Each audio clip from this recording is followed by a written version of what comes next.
안녕하세요. 책사랑방입니다. 오늘도 반갑습니다. 지적인 현대인을 위한 지식 편의점 이시한 지음 흐름출판사 지은이 이시한 프로 지식 탐험가 연세대학교에서 국문학으로 학사 및 석사 학위를 받고 박사 과정을 수료했다. 한양대 초청교수, 전주대 객원교수를 거쳐 현재 성신여자대학교에서 겸임교수로 재직 중이다. 전국 각지의 대학교 100여 군데서 강의했으며 EBS 방송을 통해 로스쿨 지원자를 대상으로 추리와 언어에 대해 가르치기도 했다. 북튜브 업계의 후발주자로 뛰어들어 1년여 만에 분야 내 5손가락 안에 꼽힐 만큼 놀라운 성장세를 보여준 시한 책방의 책방지기이기도 한 그는 재미와 깊이를 놓치지 않는 탁월한 전달력과 핵심을 꿰뚫는 분석력으로 새로운 지식 큐레이터로 주목받고 있다. 한국 멘사 회원으로 TVN 문제적 남자의 기획에 참여하고 고정 출연했으며 이 밖에 EBS 최종 면접, KBS 라디오 김난도의 트랜스 플러스 등 여러 방송 프로그램에 출연한 바 있다. 종합 베스트셀러 순위를 바꿔놓은 TVN 책 읽어드립니다의 도서 선정위원이기도 한 그가 이번에는 시대를 항해하는 고전들을 들고 독자를 찾아간다. 플라톤이 진심으로 바란 것은 플라톤 국가. 국가란 무엇인가? 이게 나라냐? 경제가 안 좋아 장사가 안 되거나 취업이 어려울 때, 돈이나 권력 있는 사람만 특혜받는 상황일 때, 자연재해나 전염병 등 재난 상황에서 국가의 대응이 미흡할 때, 관공서에 갔다가 담당자가 휴가라 일을 처리해 줄 수 없다는 말을 들었을 때 등 여러 가지 상황에서 종종 이런 말을 하는 자신을 발견하거나 아니면 이런 말을 하고 있는 옆 사람을 발견한 적 있을 겁니다. 문자적 뜻만 보면 나라인 게 분명히 맞습니다. 몰라서 물어보는 것은 아닌 셈이죠. 위의 상황들을 일반화시켜 보면 이게 나라냐? 하는 말은 사회 시스템에 불만이 생겼을 때 나오는 말이라고 할 수 있습니다. 다시 말하자면 우리가 나라라는 틀에 의심을 표시하는 것은 국가라는 개념에 들어있는 여러 가지 약속, 권리, 책임, 의무 같은 것들을 의식하고 있다는 뜻입니다. 그런데 궁금하지 않나요? 이게 나라가 아니면 무엇을 나라라고 불러야 할까요? 43세의 나이로 미국의 대통령이 된 존 F 케네디는 취임 연설에서 국가가 당신을 위해서 무엇을 해줄 수 있을지보다 당신이 국가를 위해서 무엇을 할 수 있는지 물어보라고 말했습니다.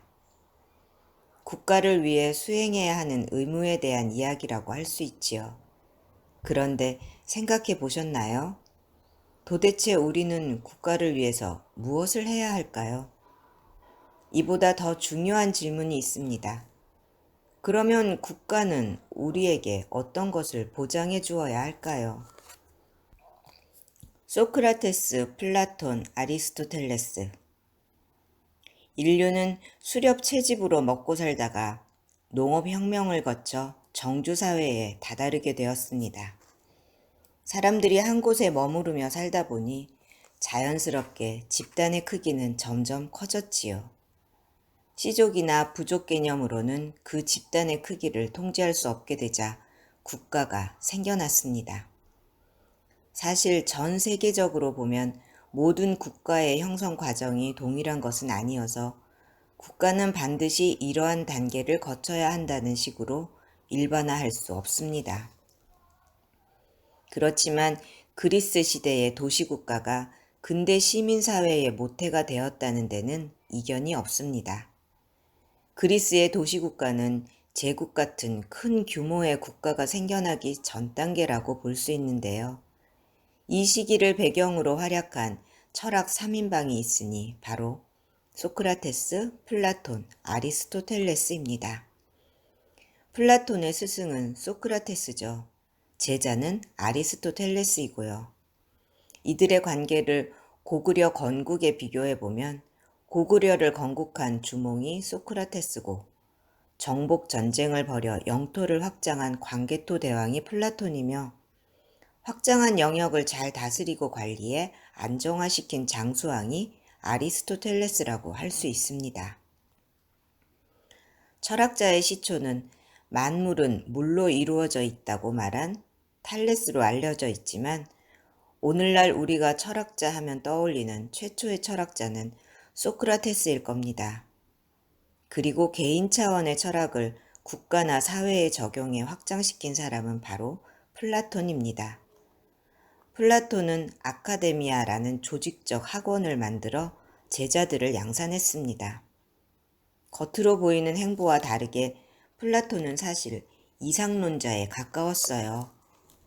그가 가장 아꼈던 수석 제자가 아리스토텔레스인데요. 아리스토텔레스는 철학의 완성자라는 평을 듣죠. 아리스토텔레스는 스승과는 다르게 현실론적인 입장이었습니다. 철학에서뿐만 아니라 처세에 있어서도 현실적이었는데요. 그래서인지 시대와 불화한 소크라테스나 현실 정치에서는 그다지 큰 영향력을 발휘하지 못한 플라톤과는 다른 행보를 이어갑니다. 아리스토텔레스는 마케도니아 왕의 요청을 받아들여 왕자를 가르쳤습니다. 철학자를 양산한 것도 대중적인 정치에 뛰어든 것도 아니지만 왕자를 가르친 것은 미래의 정치가에게 큰 영향력을 행사하는 일이었습니다. 당시 가정교사는 한 사람의 어린 시절을 온전히 책임졌으니 아리스토텔레스가 왕자에게 끼친 영향은 엄청났겠죠. 그 왕자가 바로 그리스, 페르시아, 인도에 이르는 대제국을 건설하고 그리스 문화와 오리엔트 문화를 융합하여 헬레니즘 문화를 이룩한 알렉산더 대왕입니다. 실제로 알렉산더는 자신에게 훌륭하게 사는 법을 가르쳐준 사람은 아리스토텔레스라며 스승에 대한 존경의 찬사를 표했습니다. 오늘날 우리가 소크라테스, 플라톤, 아리스토텔레스를 철학 3대장으로 여기게 된 것은 아리스토텔레스가 지배자 알렉산더의 스승으로서 강력한 영향력을 발휘한 덕분이기도 할 겁니다. 사회의 뼈대를 잡은 책. 권력과 밀착했다고 해서 2000년이 넘는 시간을 관통해 사람들에게 영향을 주는 정신이나 이론으로 남을 수는 없습니다. 깊이와 영향력이 있어야 몇천 년을 건너는 일이 가능할 텐데요. 그렇게 보자면 철학 3대장 중 진짜 대장은 플라톤입니다. 플라톤의 철학을 관념론이라고 비판하는 경우도 많지만 사실 유물론이 나오기 전까지는 철학과 사상은 대부분 관념론이었어요. 플라톤의 이데아론은 종교에도 지대한 영향을 끼쳤습니다. 이데아론이 무엇인지 궁금해하는 분들도 있을 텐데요. 이데아론의 개념은 뒤에서 짚어보겠습니다. 먼저 국가의 전체적인 맥락부터 살펴볼게요. 국가는 플라톤의 저작 중 가장 유명한 책이라고 할 수 있는데요. 소크라테스가 주인공으로 나오죠. 사실 소크라테스는 실제로 남긴 저작이 한 권도 없고요. 이렇게나마 플라톤의 저작에서 만나볼 수 있어요. 국가의 화자는 소크라테스이지만 이는 등장인물일 뿐이고 책의 모든 내용은 플라톤의 생각을 바탕으로 합니다. 국가는 현대 서양 철학 개념과 사회의 뼈대를 잡은 책이라고 할 수 있어요. 국가에서 천국과 지옥의 원형적인 개념이라든가 이데아의 세계 같은 것들을 찾아볼 수 있는데요. 플라톤 시대 이후 유행한 기독교는 중세에 접어들면서 신플라톤주의 개념을 바탕으로 교리를 완성합니다. 플라톤의 개념이 교리의 근간을 형성하는 데 일조한 것이지요. 이처럼 우리가 익히 아는 제도나 개념들은 국가 때문에 존재하게 되었다고 보아도 무방합니다. 그만큼 국가 체제에 있어서 국가는 무척 의미 있는 책입니다. 국가를 관통하는 단 하나의 주제. 국가는 사실 정의란 무엇인가에 대한 답으로 쓰인 책이에요. 전 10권으로 이루어진 이 책의 제1권은 소피스트들이 제시한 정의란 강한 자에게 이익이 되는 것이라는 아주 현실적인 정의의 개념에 대한 반론을 제시합니다. 소피스트들은 기원전 5세기부터 기원전 4세기까지 그리스를 중심으로 활동한 철학 사상가이자 교육자입니다. 소피스트는 원래 지혜로운 자, 신중한 자를 뜻하는 말이에요. 그런데 종종 소피스트를 궤변론자라고 번역하는 경우가 있습니다. 이는 플라톤 학파의 입장에서 본 편견입니다. 소피스트들은 환경과 사회라는 것은 늘 변할 수 있다며 상대적 진리를 이야기합니다. 이들은 보편적 정의는 없으며 정의는 지배자에 의해 만들어지는 것이라고 생각해요. 그래서 보통 소피스트들은 설득과 교육이라는 두 가지 무기를 들고 변화하는 사회에 적응하고자 합니다.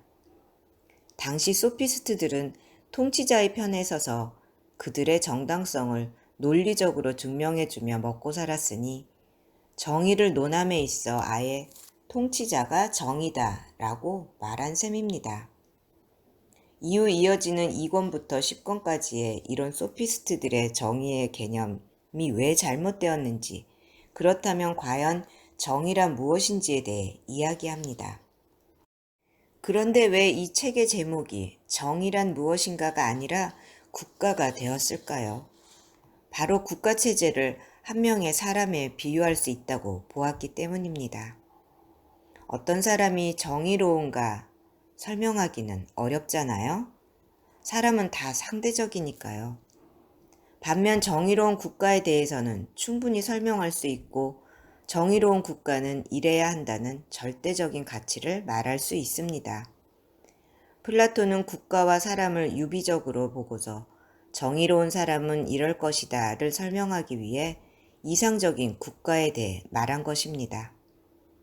플라톤이 제시하는 올바른 국가를 간단하게 정의하면 각자 잘하는 직분을 맡아 서로 넘보지 않고 분수를 지키며 자신의 직분에 최선을 다하는 것입니다. 여기서 파생되는 아주 중요한 논의가 철인 정치론입니다. 통치하는 직분은 철학자가 맡아야 한다는 주장입니다. 플라톤은 적어도 통치자가 철학을 알아야 한다고 말합니다. 그 자신이 철학자라는 것을 생각해보면 당시 사람들이 보기에 아주 우스운 주장이었을 수도 있습니다. 당시에는 철학자들을 이론만 아는 몽상가나 현실 정치에 밀려난 사람으로 취급했거든요. 그래서 플라톤은 중반 이후인 5권부터는 철인 정치론을 증명하기 위해 이데아 개념을 설명하고 그 유명한 동굴의 비유를 통해 여러 가지 논의를 전개합니다. 철인 정치론을 이해하기 위한 열쇠, 이데아와 동굴의 비유. 철학자가 통치자가 되어야 한다는 철인 정치론을 이해하기 위해서는 플라톤의 이데아론을 먼저 짚어볼 필요가 있어요. 이데아는 사물의 본질이라고 말할 수 있습니다. 가령 책상의 이데아는 책상이라는 기본적인 개념을 말합니다. 현실의 책상은 그 본질적인 책상 개념의 모방인 거죠. 난 어제 책상에 올라가 춤을 추었어요 라고 하면 책상의 모습이 상상되잖아요. 하지만 각자 상상하는 책상의 모습은 다 다른 것입니다. 그래도 책상이라는 단어에서 전해지는 기본 개념은 전달되죠. 그것이 바로 책상의 이데아입니다. 현실의 책상은 이런 개념적 모방에 불과한 그저 현실 형태일 뿐이에요. 그림이나 글은 이 모방의 형태를 다시 모방한 거나 다름없습니다. 플라톤이 보기에 저열하고 열등하기 그지없죠. 그래서 플라톤은 시인들을 사람의 정신만 홀리는 사람들이라며 시인 추방론을 펼치기도 했습니다. 이데아를 알았으면 동굴의 비유를 이해할 토대를 갖췄다고 할 수 있습니다. 먼저 동굴의 비유가 나온 맥락에 대해 알아봅시다. 철학자가 통치해야 한다는 주장을 펴니 철학자를 찌질하고 괴짜 같은 소리나 하는 사람이라고 치부하던 사람들이 그게 무슨 말도 안 되는 소리냐고 비판하자 이를 반박하기 위해 동굴의 비유가 등장합니다. 동굴만 보도록 고개가 고정된 사람들은 동굴 밖의 실체 물건들은 그림자로만 접하게 됩니다. 이때 실제 물건들은 이데아, 그림자는 모방이라고 할 수 있습니다. 동굴 안의 사람들은 이데아는 모르고 그것의 모방만을 알고 있습니다. 그런데 우연히 동굴 밖으로 나와서 태양과 실제 사물들을 보게 된 사람들, 그러니까 이 사람들이 철학자들인데요. 이 사람들이 다시 동굴 안으로 들어가 사실 새는 그런 모양이 아니라 원래는 이렇다라고 설명해줘 봤자 동굴 안의 사람들에게는 씨도 안 먹힙니다. 동굴 안의 사람들은 그림자를 실제 그 사물로 인식하고 있으니까요. 마찬가지로 철학자가 아무리 이상적인 국가는 이래야 돼 라고 설명해줘 봤자 동굴 안의 사람들은 그 말을 이해할 수 없고 오히려 진실한 철학자들을 이상한 말이나 하는 괴짜라고 생각할 수 없다고 플라톤은 설명합니다. 아주 논리적인 이유를 들어 철인 정치론을 주장한 것 같지만 현 시대에서 이것을 읽고 있는 저에게는 자신의 주장에 반대하는 사람들을 향한 플라톤의 고급 조롱처럼 느껴지는데요. 이 말을 직설적으로 풀어보면 본질을 모르는 너희가 얘기하는 건 모두 허상일 뿐이야. 본질을 얘기해봤자 너희가 알 수나 있겠어? 와 같은 말이지요. 쉽게 말해 이데아론은 왜 철학자가 통치자가 되어야 하는가 설명하기 위해 펼친 논리입니다. 따라서 진정한 주제는 철학자가 통치자가 되어야 한다는 것인데 이를 보면서 플라톤이 현실 정치에 대한 야심이 어느 정도 있었던 게 아닌가 하는 짐작을 할 수 있습니다. 하지만 플라톤은 실제로 현실 정치에 크게 참여하지 못했어요. 시칠리아의 참주 디오니소스 2세의 초청을 받고 현실 정치에 참여하는 듯 했으나 왕의 도량이 그에 미치지 못했으며 기존 세력의 반발 때문에 결국 실패하고 돌아와 자신이 설립한 아카데미아라는 학원을 운영하는 데 온 힘을 쏟죠. 당시로서는 보기 드물게 80세까지 살면서 학원을 운영하기만 했어요. 이런 플라톤의 생애는 공자를 떠올리게 합니다. 공자 역시 현실 정치에 참여하고 싶어 늙은 나이에도 군주들의 초청을 받아 여기저기 떠돌지만 실제로는 아주 제한적으로 현실 정치에 참여할 수밖에 없었고 큰 소득 없이 제자를 양성하는 데만 힘을 쏟았죠. 플라톤과 겹치는 지점이 있는데요. 공자의 언행과 행적을 기록한 논어에서 한 백성에게 공자를 아냐고 물어보니 아니 될 줄 알면서 행하는 자라고 말했다는 일화가 나옵니다. 이것만 봐도 공자는 플라톤 못지않게 이상론자였던 거죠. 플라톤과 공자 마치 평행 이론 같지 않나요? 그렇다면 최상의 정치체제는 무엇일까? 플라톤은 철인 정치론을 신나게 강변한 후 후반으로 가면서 정의로운 국가, 이상적인 국가의 구체적인 모습을 제안합니다. 그것이 바로 군주제인데요. 훌륭한 지도자가 다스리는 군주제가 가장 좋은 정치체제이고 최악의 지도자가 다스리는 참주제가 최악의 정치체제라고 하죠. 참주는 티라노스라고 하는데요. 나중에 영어에서 폭군을 의미하는 타런트의 어원이 됩니다.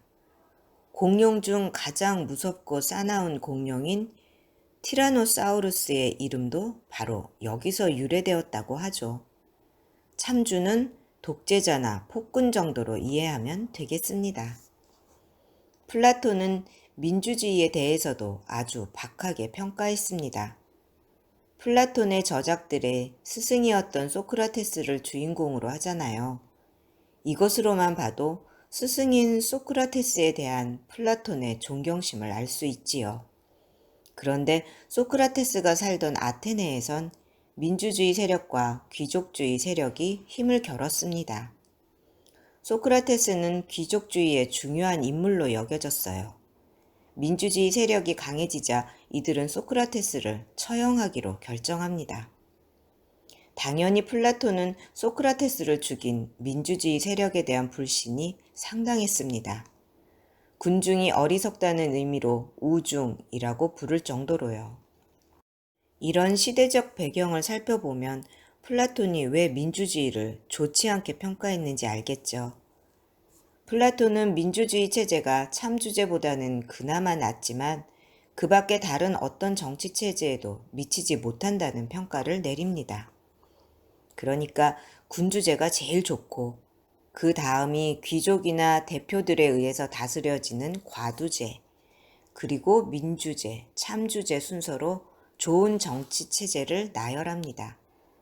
지금은 민주주의 시대이니 플라톤의 주장이 시대에 맞지 않다고 느껴질 수도 있지만 한국 사회의 몇 가지 사건들을 보면 우중이 권력을 잡으면 민주주의는 가장 나쁜 정치 체제가 되는 것도 같습니다. 그렇다고 제가 민주주의를 비난하는 건 아닙니다. 오랜 역사를 거쳐오면서 우리 모두 민주주의 체제가 가장 합리적인 국가와 사회 운영 방법이라고 암묵적으로 합의한 상태니까요. 다만 어떤 체제든 완벽할 수는 없다는 것만 기억하고 넘어가면 됩니다.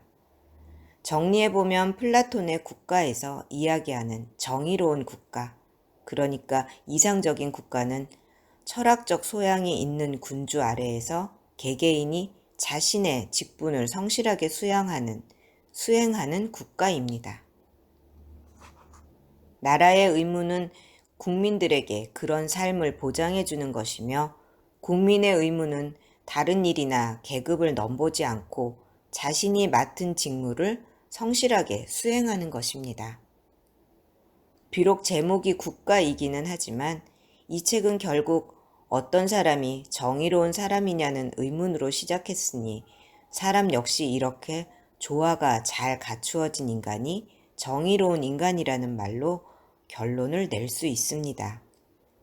사실 이 책을 관통하는 정확한 질문은 현실에서 강한 것이 정의로운 것이 아니냐는 소피스트들의 현실론입니다.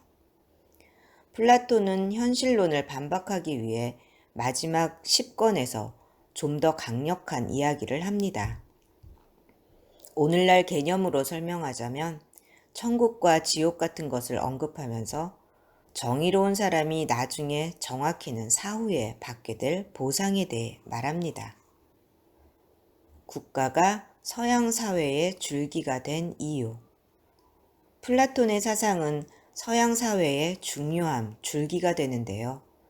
고대와 중세시대 신분제의 정당성을 제시해주는 이론이기 때문입니다. 왕은 왜 왕이고 귀족은 왜 귀족이며 농노는 왜 농노인가를 밝혀주고요. 현실에서 불만을 가지지 말고 자신의 직분을 잘 수행하면 나중에 하늘의 보상이 있을 것이라고 말하거든요. 통치자의 입장에서는 왜 농노들이 현실의 부당한 대우를 참고서 자신의 의무를 수행해야 하는가를 잘 설명해 줄 수 있습니다. 플라톤의 이런 생각은 기독교적인 직분론과도 잘 맞아떨어지는데요. 사실 기독교의 직분론이 플라톤주의를 바탕으로 성립된 것이라고 볼 수 있어요. 오늘날 서양사에서 플라톤 학파의 철학이 득세하는 이유는 통치자들이 통치에 정당성과 안정성을 부여하는 세계관을 제시해주기 때문입니다. 플라톤은 노예제를 옹호하고 몇몇 선택된 사람들에 의해 나라가 다스려져야 한다고 생각한 엘리트주의 신봉자입니다. 통치 계급의 신분적 고결함과 능력을 보존하기 위해 아내와 자식들을 공유해야 한다고 주장할 정도예요. 집단으로 애를 낳고 집단으로 애를 기르자는 거죠. 이에 대한 정당성을 주장하기 위해 여러 가지 이유를 제시하는데요. 이는 플라톤이 그토록 싫어했던 소피스트들의 궤변론과 크게 다를 바 없어 보이기도 합니다. 황당하다 못해 전혀 이해가 안 가시죠? 예를 들어 설명해 보겠습니다. 스웨덴의 팝그룹 아바의 노래들을 가지고 구성한 뮤지컬 맘마미아는 전 세계적으로 크게 인기몰이를 했습니다. 영화로도 만들어졌고요. 이야기는 젊어서 미혼모가 된 도나와 그의 딸 소피가 함께 그리스의 작은 섬에서 모텔을 운영하면서 시작됩니다. 우연히 엄마의 일기장을 본 소피는 자신의 아빠일 수 있는 3명의 사람을 추측합니다.